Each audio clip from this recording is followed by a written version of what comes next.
Welcome to Sportpen. Hey there.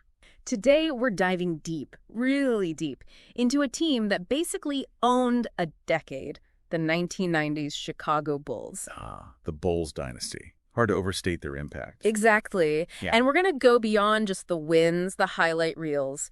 We want to look at the moments, the decisions, the sheer drive that made them legends. Right. What turns a great team into an iconic one? One that really changes the game itself. That's what we're digging into. Okay, so where do we start? Maybe with the guy pulling the strings off the court, Phil Jackson. Good call. His coaching style it was.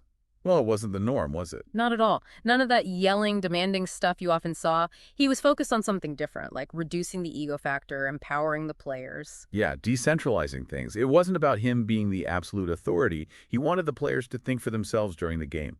Problem solvers on the court, essentially. Precisely. He had this idea of letting each player kind of discover their own destiny within the team structure. Which sounds a bit philosophical, maybe? A little bit, yeah. But it seemed to work. And then there was the mindfulness stuff. That one breath, one mind mantra. Yeah, that was fascinating. Using meditation to sharpen focus, build that nonverbal connection. Think about how that helps team unity, especially under pressure. It wasn't just a gimmick then. It was a real tool for them. Absolutely. Build resilience, cut down errors. And his leadership style, it was quite compassionate, really.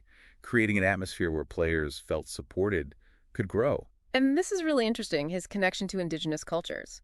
He had a Lakota name, Wombly Luzahan, Swift Eagle. He ran basketball camps on reservations, went to powwows. That's a layer you don't often hear about. Makes you wonder how those ways of knowing, that perspective, influenced how he built the team dynamic. So how did the Bulls management see him fitting in, especially with a huge star like Michael Jordan already there? They hired him in '89, right? Right, and a big part of why they hired him was apparently because he could connect with Jordan, but also, crucially, wasn't afraid to challenge him. Okay. So not just a yes man. That sets a tone. Definitely. Establishes that feedback culture, keeps egos in check, hopefully, prevents one star from totally dominating the dynamic. Which brings us to another massive piece of the puzzle, Dennis Rodman. Oh, yeah, the Rodman trade. That was a specific fix for a specific problem. They just lost to Orlando in the '95 playoffs, right? Got hammered on the boards by Shaq and Horace Grant, wasn't it? Former Bull. Yep, exactly. They knew they needed a tough, defensive-minded rebounder. So they sent Will Perdue to the Spurs and got Rodman. Talk about targeted acquisition. They needed rebounding. They went and got the rebounder. It really shows sharp strategic thinking. Identify the weakness, find the absolute best solution, even if that solution is, well, Dennis Rodman, a unique character. Understatement, but effective. I mean, remember Game 2 against Seattle in the '96 finals? Rodman had, 20 rebounds? 20, yeah. Just shut down their second chances, controlled the whole tempo. It wasn't just stats, it was impact. And speaking of intensity, Yeah. we can't forget the rivalries, the Pistons especially. That was some serious bad blood. Oh, for sure. That wasn't just hype. Those games were battles. Physical, intense. Do you think those rivalries actually helped forge the Bulls, made them tougher? I think so, yeah. You don't become a champion without being tested like that. That Pistons rivalry forced them to level up, learn how to win ugly sometimes, made the real wins sweeter, probably. Okay, let's shift to that absolutely mind-blowing '95-'96 season. 72-10. Just how? It's almost hard to comprehend, isn't it? Even Seattle had a fantastic year, 64 wins, their best ever. And the Bulls just blew past that. You looked at the Eastern Conference standings, and it was like Bulls, then everybody else, way behind. What was the key? I mean, obviously talent, but it had to be more. The system buy-in, the chemistry. Maybe all of it clicking perfectly. That record, it's more than just talent. It's like statistical proof of near-perfect execution and focus night after night. And relentless defense. That consistency over 82 games, it's staggering. And that season leads right into the '96 finals against those Sonics. Right, the team with the second-best record. Chicago goes up 2-0. Rodman doing his thing on the glass. Jordan scoring. They win Game 3 in Seattle. Jordan drops 36. Looks like a sweep, maybe? But Seattle fought back, didn't they? Took games 4 and 5 at home. Yeah. Suddenly it's a series again. Yeah, exactly. Yeah. Put the pressure back on Chicago for Game 6 at home. And they closed it out. 1 of 4 games to 2. That shows resilience too, right? Yep. Facing adversity, a momentum shift, and still finding a way. Definitely. Now, think about individuals. Michael Jordan. His leadership wasn't static, was it? It evolved. Big time. He started out leading by sheer force of will, by example, by being unstoppable. But that's not always enough for sustained success, is it? No. He apparently realized he needed to connect more, understand his teammates better.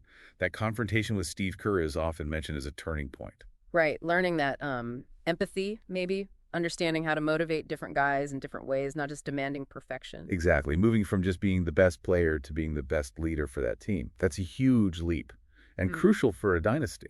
And then you have Scottie Pippen, so much more than just a sidekick. Oh, absolutely. Calling him a sidekick is such an undersell. He developed into this incredible all-around player.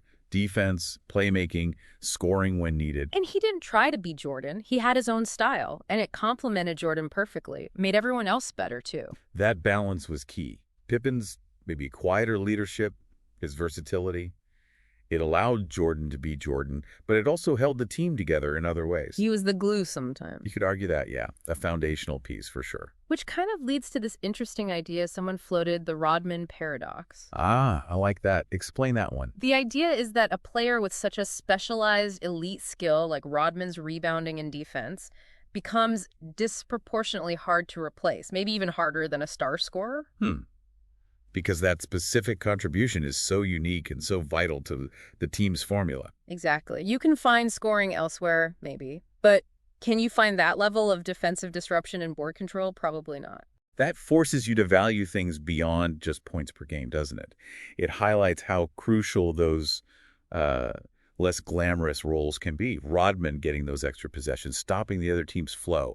Massive impact. So when you boil it all down, Jackson's philosophy, Jordan's evolution, Pippen's versatility, Rodman's unique role, the rivalries, the records. What's the common thread holding it all together? I think it has to be trust, doesn't it? Yeah. Trust between teammates. Trust in the coach. Trust in the system. That's the foundation. Without it, none of the rest works, not consistently. Trust builds unity, boosts confidence, helps communication. Empowers guys to step up. Makes you resilient when things get tough. You know the guy next to you has your back. In those high-pressure moments, that's everything. It's like the invisible engine driving the whole thing. Well put. It's what turned all that talent into a true, cohesive championship team year after year.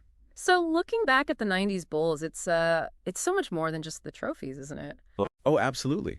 The legacy is in how they were built, how they evolved, how those personalities meshed, sometimes clashed, but ultimately succeeded together. It's a whole case study in dynamics, leadership, finding roles. A masterclass, really, in how you build something truly special and lasting in sports. Which makes you think, how do those lessons apply elsewhere, beyond sports? Right. That mix of talent, evolving leadership, specialized roles, and that absolute bedrock of trust. How does that translate to, say, business teams or any collaborative effort? Something to chew on, for sure. How those dynamics play out in our own worlds. Definitely a powerful takeaway. Thanks for listening to Sportpen.